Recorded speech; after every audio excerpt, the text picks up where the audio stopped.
আসসালামু আলাইকুম। ডায়াবেটিকস খুব কমন একটি সমস্যা।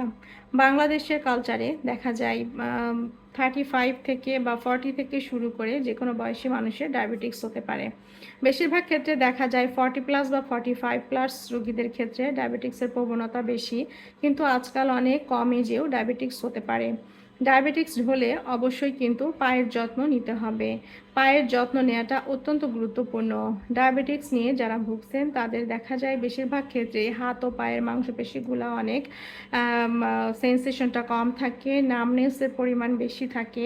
সেক্ষেত্রে রোগীরা দেখা যায় অনেক সময় হাতে এবং পায়ে আঘাত পেলেও কিন্তু তারা বুঝতে পারেন না যে তার পায়ে কোথাও ক্ষত হয়েছে বা কোথাও কেটে গিয়েছে।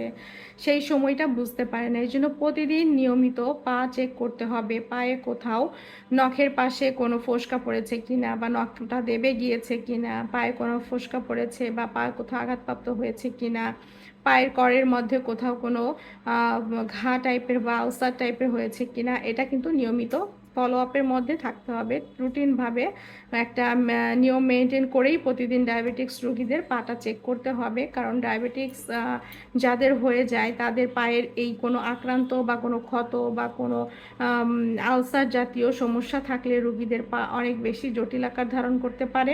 অনেক সময় পা অ্যাম্পুটেশন অর্থাৎ কেটে ফেলতে হয়।